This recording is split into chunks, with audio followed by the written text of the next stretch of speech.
Imangi चखुमना मयाम खुरुमजरी friend मयाम ngasidi yam hauraba achapot ama semji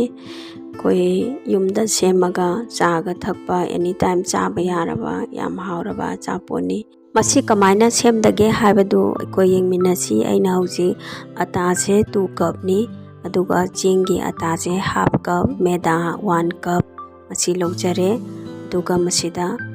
thumji spoon amani aina hapjari base chini je aina table spoon 3 ni ko hapjari base aduga ajwain kharaga hapjare koigi oil je refined oil je juaina table spoon ani ni aina lojari base ado masi phajana mix tok chalachi ado tawraba matung ko sumaina kuna paikhalaga matum tasanbada tasanba yabagi chang bawba ising haptringai da hana phajana sanbiro ko mix tok sanbiro aduga ising se khaji khaji hapaga totpiu ising hana mayam hapjanbigano masini hojik se egi se si phibam se oire ko yam phajana totpiu adomna su kanbagi chang se sigi chang se yare aduga phi amana khumaga thamasi ado aina masi minute 10 mu thamaba matung ko lojaraga takjare ko sumaina matum je lojaraga takjare ado masi yam pahan biganu kitang adum tharap tawbiu ko aduga masida koigi sumaina kakpa yaba any shape adomna apamba shape kidako tawraga kakpiro aigi je koigi spoon koi kano duni ko koigi masala kari kari kotpagi use tawba spoon doni plastic ki madudagi ni aina semaga kakjari base madunani yembiu yam phajana kakpa yai ko adomgi manakta su dum laibiramgani mase masi lauraga sijinabiu masigi design je pamagadi ado mathang chisu amu aina ata je lojare aduga amu masisu amu takpa matamda ata khara hapa dum takpiu ko ado masi hantang na amu aina round round oina tawjare ko ado round je da amu sumaina aina aigi masi je laijai ko khoigi flower gi lips ki design number gi je ko chancha hai tare ne ko masi je tawraga mu namjare ko design haptrasu yai ko design je hapaga na he yengbada mu hena nungai ba phawe ko haudo kaman bado ada ina sum semjabani blog se ma pairaga sumaina namma ko lawar gi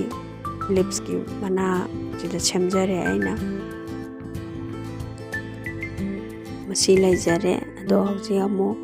koi gas room da chalaga fry tawrasi aina masigi makhan je dum semjare bako design adomna pambada dum sembiyo ade hauji khoi amu gas room da chalaga gas sida aina koi khang sida thau je haijare ko thau di kitang dum marang karapna dum tawbiyo thau je phajana hana sahan biu ko thau je mulli munde yengna bai damakta aina kitang atado drop macham tang thada jare ko mulle tawkhalak pani na mulle ba dum masida aina hauji aina sem gi basing du hapchin jare hapa matamda yari ba makhai achan ba hai tare ko adum khara yamna hapchan biu yam da bida kitang hapaga tawraga di ko horen bubbles kam khat ba do phajaroi ba bubbles thokane ba masa posida ko matum machi tongkhat kani ado sumaina mayama ma pulap amukta da tawraga di khoi temperature do magi chang amada leiraga munbai chang to sina phajahaleba nungai haleba yengbada chabada su hawalleba ko ado masi yengbiu mayam koina ka su sang banate ko adom su yam laina yumda semaga chabiu pongbong chana chara su yare degi ingaga pot jara mada hapjala thambiu aduga adum anytime loktho chabiu masini aigi se atopa design amaje jomo aina hojik se fry tawjare fry tawba matamda mai se yam kana lekhat biganu leitharaga thambiu aduga dum tamna dum mulhanbiu mai lekhalaga diko mathaktang mullaga manung do munba ngamoeba aduna masi leijare color ji yam phajare mayam yengbiu mayam market e yonba chapoto aduga chamanadra yengbada ado khoi yumda semaga chabsina hena phai ko market ki thau do phaira phatera ju khangdeba ꯌꯦꯡꯕꯤꯌꯨ ꯃꯌꯥꯝ ꯑꯩꯅ ꯉꯁꯥꯏ design ꯍꯥꯞꯆꯈꯤꯕꯗꯣ ꯑꯩ ꯀꯦꯃꯦꯔꯥꯁꯦ ꯃꯌꯦꯛ ꯈꯤꯇꯪ ꯁꯦꯡꯕ ꯋꯥꯠꯄꯅꯤꯅ ꯗꯤꯖꯥꯏꯟꯁꯦ ꯎꯕ ꯈꯤꯇꯪ ꯋꯥꯏ ꯑꯗꯨꯕꯨ ꯑꯗꯨꯝ ꯎꯏꯀꯣ ꯐꯖꯅ ꯑꯗꯣ ꯃꯁꯤ ꯗꯤꯖꯥꯏꯟꯁꯤꯃꯁꯨ ꯑꯩꯅ ꯁꯦꯝꯖꯕꯅꯦ ꯗꯤꯖꯥꯏꯟ 3ꯅꯦ ꯑꯩꯅ ꯁꯦꯝꯖꯔꯤꯕꯁꯦꯀꯣ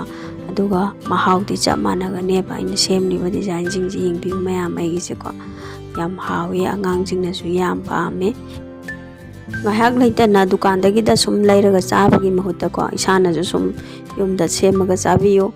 ꯑꯩꯒꯤ ꯆꯦꯅꯦꯜꯁꯦ ꯁꯕꯁꯀ꯭ꯔꯥꯏꯕ ꯇꯧꯕꯤꯌꯨ ꯂꯥꯏꯛ ꯇꯧꯕꯤꯌꯨ ꯕꯦꯜ ꯑꯥꯏꯀꯟꯗꯨꯒ ꯅꯝꯕꯤꯔꯝꯃꯨ ꯚꯤꯗꯤꯑꯣꯁꯤ ꯌꯦꯡꯕꯤꯕꯒꯤꯗꯃꯛꯇ ꯊꯦꯡꯛ ꯌꯨ